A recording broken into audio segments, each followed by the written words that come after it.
From The Will to Power of Friedrich Nietzsche, from Book 1, European Nihilism, Note 125, written in 1885.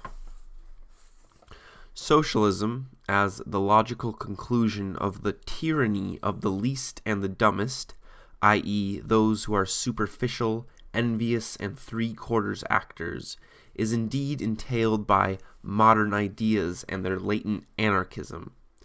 But in the tepid air of democratic well-being, the capacity to reach conclusions or to finish weakens. One follows, but one no longer sees what follows. Therefore, socialism is on the whole a hopeless and sour affair, and nothing offers a more amusing spectacle than the contrast between the poisonous and desperate faces cut by today's socialists. And to what wretched and pinched feelings their style bears witness, and the harmless lamb's happiness of their hopes and desiderata. Nevertheless, in many places in Europe, they may yet bring off occasional coups and attacks.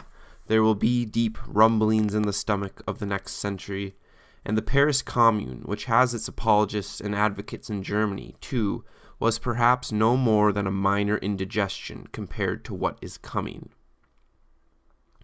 But there will always be too many who have possessions for socialism to signify more than an attack of sickness, and those who have possessions are of one mind on one article of faith. We must possess something in order to be something. But this is the oldest and healthiest of all instincts.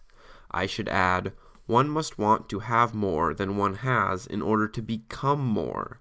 For this is the doctrine preached by life itself to all that has life, the morality of development.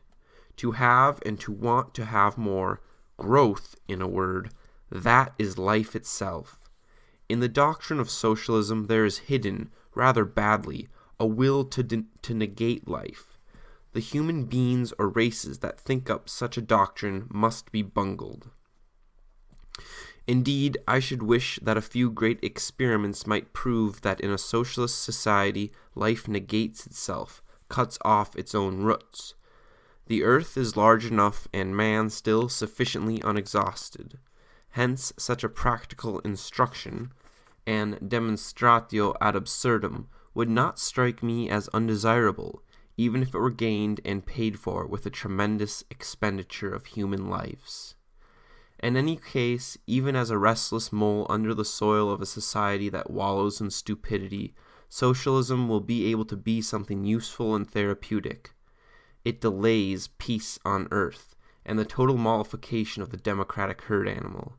It forces the Europeans to retain spirit, namely cunning and cautious care, not to abjure manly and warlike virtues altogether, and to retain some remnant of spirit, of clarity, sobriety, and coldness of the spirit.